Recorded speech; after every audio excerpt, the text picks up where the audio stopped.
সুপ্রভাত আমার প্রিয় পরিবার, আরও একটা নতুন ব্লগে অনেক স্বাগত জানিয়ে সকলের সুস্থতা কামনা করে মায়ের মন্দির থেকে আজকে আমি আরও একটা দিন আমার দিনপঞ্জিকাতে যোগ করে রাখছি। প্রথমে মেয়ে স্কুলে গেছে, তারপরে বোন বেরিয়ে গেছে, দেন সূর্যকে নিয়ে আমরা এসেছিলাম মেন রোডে ছাড়তে। আসার পথে মাকে দর্শন করে মায়ের কাছে প্রণাম নিবেদন করে তারপরেই বাড়ি ফিরবো। প্রথমে মাকে, তারপরে সূর্যদেবকে, একে এক করে সমস্ত দেবতাকে আমি এখান থেকেই প্রণামটা সেরে নিই। মা কালী, শিব, বজরংবলী এবং রাধাকৃষ্ণ সকল দেবতা এখানে অবস্থান করছে এই মন্দিরে।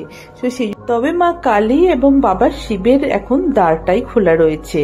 শুধুমাত্র শিবের মাথায় সবাই জল ঢালতে যায় বলে, আর মা কালীর দেখছি ইদানিং করে একটু সকাল সকাল খুলে দিচ্ছে। এখন চললাম কিছু ফুল তুলতে। এখানে সুন্দর সুন্দর একদম টগর ফুল ফুটে রয়েছে, তার পাশেই কলকে। আসলে কদিন আগে যাওয়ার সময় এখানে দেখছিলাম আমার বাড়ির পাশের ভদ্রলোক এখান থেকে ফুল তুলছিলেন প্লাস্টিক ভরে। তো আমারও খুব ইচ্ছে হলো, তারপর দেখি এখান থেকে আমিও ফুল নিয়ে গিয়ে আমার দেবতার চরণে নিবেদন করব। তারপরে যেই ভাবা সেই কাজ, ফুল তুলে নিয়েছি হাতে করে। এখন বসেছি একটুখানি ব্রেকফাস্ট করতে, দেবনাথ আর আমি দুজনে মিলে। সূর্য সমস্ত গাড়ি এখানে সুন্দর করে গ্যারেজ করে রেখে দিয়েছি, ছেলে এসে এখানে খেলাধুলো করবে। মাছ এখানে বের করে দিয়েছি, পোনা মাছ, আর তার সঙ্গে অনেকদিন এনে রাখা চিংড়ি মাছ। ভাবছি আজকে লাউ চিংড়ি বানাবো, চিংড়িটা দিয়ে, আর পোনা মাছের প্লেন ঝোল করবো, সরি কারি বানাবো।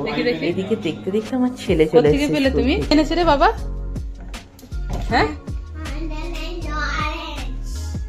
দেবনাথ ছেলেকে স্কুল থেকে নিয়ে ফেরার পথে ডাবওয়ালাকে দেখতে পেয়েছে, এনেছে দুটো বড় বড় ডাব, তার সঙ্গে এনেছে এত ডাবের মালাই। এগুলো ওকে এমনিই দিয়ে দিয়েছে, কারণ অনেকে ডাব নিলে শাঁসগুলো নেয় না, তখন এই শাঁসগুলো ও তখন নিয়ে চলে আসে বাড়িতে। বাবার সঙ্গে বেরিয়েছে, হাতে কিছু থাকবে না সেটা তো হতেই পারে না, সেই জন্য চকলেট বেরোচ্ছে বাবার পকেট থেকে। সূর্য তো ভীষণ খুশি, সঙ্গে যদি বাবা গেছে তো কিছু না কিছু হাতে তো আসবেই। আমি আমার দেবতার প্রণাম সেরেছি, পুজো করেছি, আর সুন্দর করে আমার আনা টগর আর কলকে ফুল দিয়ে পুরো সবাইকে সাজিয়েছি। কি ভালোই যে লাগছে কি বলবো, সেই কবে সাজিয়েছিলাম এরকম করে গাছের ফুল দিয়ে বাড়িতে থাকতে। মাকে দিয়ে দিলাম একটুখানি আমসত্ত্ব, আর এখন আমি মাছ ভাজতে চলে এসেছি। তবে মায়ের আর বাপের দেখতে দেখতে ছুটিগুলো কিন্তু শেষ হয়ে এসেছে। চিংড়ি মাছটা একদিকে বসিয়ে দিলাম, বেশ বড় বড় চিংড়ি, ভাবছি অল্প করে একটুখানি মাছের ঝালেও দেব, কারণ অর্জ চিংড়ি মাছ খেতে প্রচন্ড ভালোবাসে। আর মায়ের বাপির যেহেতু ছুটিটা শেষ হয়ে গেছে, কালকেই ট্রেন, সেই জন্য আজকে আরো একটু ভাবছি যে আরো কিছু ভালো যদি করে খাওয়াতে পারি, কারণ দেখতে দেখতে 1 মাসের লম্বা ছুটি ওনাদেরও শেষ হয়ে গেল। আমারও কোথাও থেকে জানি না সময়গুলো এদিক ওদিক করে পাশ করে গেল, কোথাও না নিয়ে গেলাম না কিছু করলাম। একদিকে মাছ ভাজা হচ্ছে, আর অন্যদিকে এখন আমি বসিয়ে দিচ্ছি লাউ চিংড়িটা। লাউ চিংড়িটার জন্য প্রথমে ভালো করে পেঁয়াজ, আদা, রসুন, টমেটো, কাঁচা লঙ্কা, হলুদ দিয়ে ভালো করে মশলাটাকে কষে নিলাম, তার মধ্যে দিয়ে দিলাম চিংড়ি মাছ। অবশেষে লাউ যে সেদ্ধ করে রেখেছিলাম, লাউ আর আলু, সেটা দিয়ে দিলাম। ব্যাস ফুটলে নামিয়ে নেব ঘি গরম মশলা দিয়ে। খুব সহজেই এবং লাউ চিংড়ি একেবারে ইজি পদ্ধতিতে তৈরি। এখন বানিয়ে নিচ্ছি মাছের কালিয়াটা। সেম পদ্ধতি, টমেটো, আদা, রসুন, পেঁয়াজ সবকিছু ভালো ভালো করে কষিয়ে লাস্টে সর্ষে বাটা দিয়ে নামিয়ে নেব রুই মাছের কালিয়া। আর একদিকে আমি আমের চাটনিটা করেছিলাম, সেটা ঢেলে নিলাম। এটাও বানিয়েছি আমি সর্ষে বাটা দিয়েই, তবে সর্ষে বাটার এই ফ্লেভারটা আমের চাটনিতে জাস্ট দারুণ লাগে। হয়ে গেছে লাউয়ের তরকারিটা, এবার উর্জকে খেতে দেবো। উর্জ অনেকক্ষণ থেকে স্কুল থেকে এসে ওয়েট করছে খাবে বলে। ফাইনালি আমার মাছের তরকারি, টক, তারপরে লাউয়ের তরকারি সমস্ত কিছু রেডি হয়ে গেছে। উর্জোরও খাওয়া হয়ে গেছে, মামাম স্কুল থেকে চলে এসছে, অন্তু চলে এসছে কলেজ থেকে। বাপিমাকে আগেই খেতে দিয়ে দিয়েছিলাম, এবারে সবাই মিলে একসঙ্গে বসে গেছি। খাওয়া দাওয়া কমপ্লিট, ছেলে মেয়েকে শোয়াতে যাব। তার আগে ভাবলাম ওর বাবা যে ডাবগুলো এনেছিল আজকে একটুখানি কেটে ফেলি একটা ডাবটা জাস্ট ছুরিতে দিয়ে ঢুকিয়েছি মুখেতে, একেবারে পিঞ্চ করে জলটা বেরিয়ে এলো তো চারিদিকে ভর্তি হয়ে গেল একেবারে। এখন ডাবের জলের পরিমাণ দেখো, একটা গ্লাসে হয়ে এত উপচে যাচ্ছে যে গ্লাসের বাটি উপচে যাচ্ছে, একেবারে পুরো মুখোমুখি হয়ে গেছে। 3 গ্লাস জল হয়েছে। চলো সবাইকে এক এক করে জলগুলো দিয়ে দিই। উর্জকে 1 গ্লাস, মামামকে 1 গ্লাস, আর অন্তুর জন্য একটু রেখে দেব।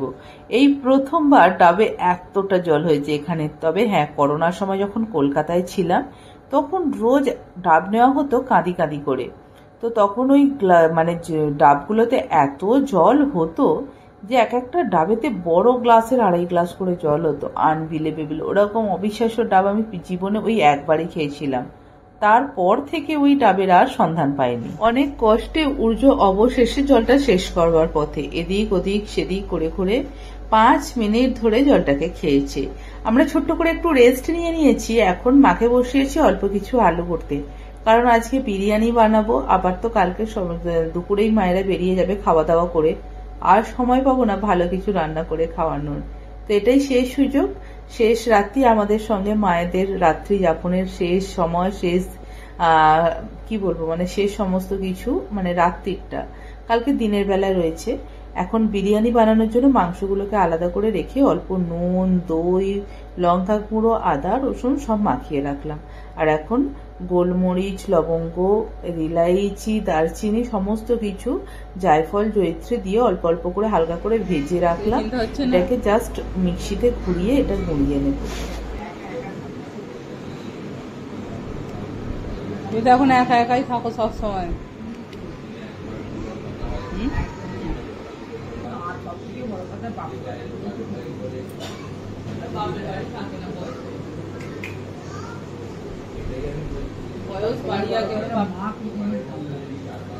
মায়ের প্রচন্ড মন খারাপ, চুপচাপ বসে রয়েছে বুঝতে পারছি। তবে হ্যাঁ, মা এখন একা থাকতে থাকতে অনেকটা অন্যরকম হয়ে গেছে, অনেক বেশি চুপচাপ হয়ে গেছে। এমনিতেই তো চুপচাপ থাকে বাড়িতে সব সময়তে, এখানে এসেও দেখছি সেই জিনিসটাই হয়ে রয়েছে একদম। তার উপরে আজকে মনটা প্রচন্ড খারাপ, আমাদেরও খারাপ হয়ে রয়েছে।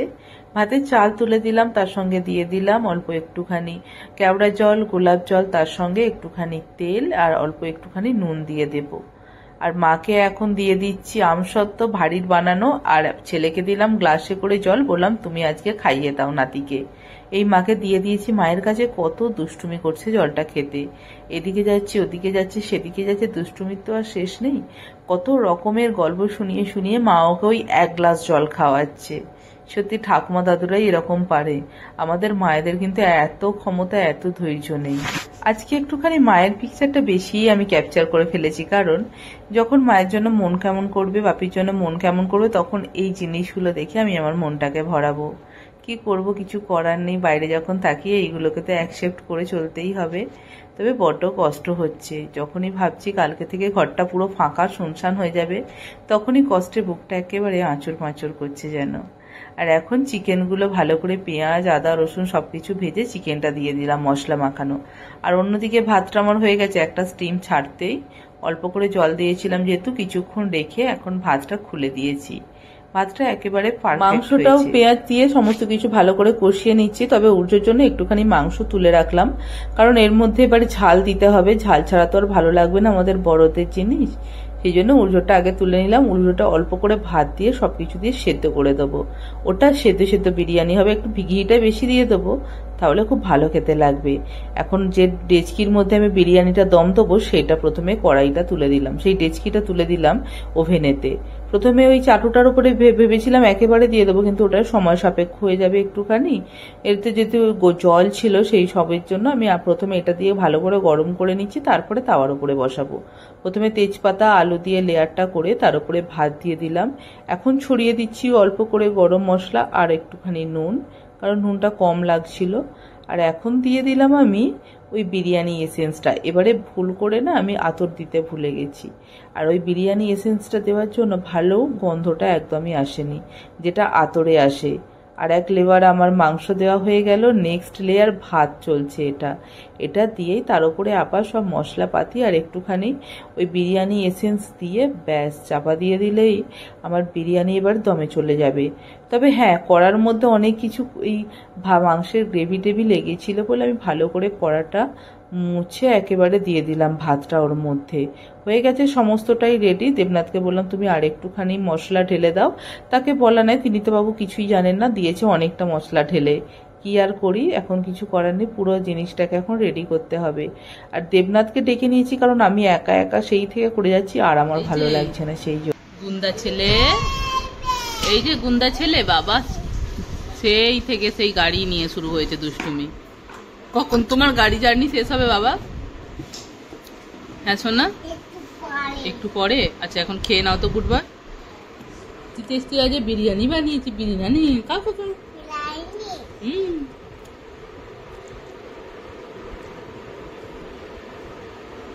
কিরকম? এদিকে তা ঘোরো, এদিকে ঘুরে বলো কিরকম। কত সুন্দর হয়েছে, ভালো লাগে? কি হলো কি হলো কি হলো কি হলো? খুব ভালো, খুব ভালো। নাও তোলো। ব্যাস বিরিয়ানির দম থেকে একেবারে রেডি খাবার জন্য। তবে সাইডের এই যে এত মোটা মোটা আটা দেখছো, এটা দেবনাথ বাবুর কাজ। কাজ দেখলেই বুঝতে পারা যায় কোনটা কার কাজ। তেমনি এটা দেবনাথ বাবুর কাজ, চোখ কান বুঝে সব আটা ছাড়িয়ে এখন আমাকে দিয়েছে বিরিয়ানি ডিস্ট্রিবিউট করতে। কারণ এই কাজটা নাকি আর কেউ করতে পারে না। ওরা সমস্ত মাংস ছাড়িয়ে ফেলে, আলু ছাড়িয়ে ফেলে। নিচের ভাতটা দেখেছো কত স্টিফ হয়ে গিয়ে একেবারে শক্ত শক্ত হয়ে গেছে।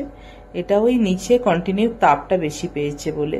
এখন আস্তে আস্তে পুরো ভালো করে মাখিয়ে চুখিয়ে একেবারে রেডি করে নিচ্ছি। প্রথমে বাপি, মা আর মেয়েকে দিয়ে দেব, তারপরে আমরা খাবো। ব্যাস আমার খাটুনি একেবারে সার্থক। যখন দেখি যে মানুষগুলোর জন্য কাজটা করেছি তারা যদি প্রাণে সেই কাজটাকে ভালো লেগে থাকে, তাহলে আমি যে কতটা পরিশ্রম করলাম সেটা আমার কাছে আর একদমই ম্যাটার করে না। বাপি মাকে একদিকে খেতে দিয়ে দিয়েছি, তবে ওনারা বলছে খুব ভালো হয়েছে বিরিয়ানিটা। আর এদিকে এখন মামকে দিচ্ছি। উর্য তো সেই থেকে খেয়েই যাচ্ছে, তবে আমার কাছেই খাচ্ছে, ওর বাবার কাছে খাচ্ছে না। এই বিরিয়ানির তোলাটা আমার কাছে খুব চাপের, কারণ চিকেন দেখে দেখে দিতে হয়, আলু দেখে দেখে দিতে লাগে।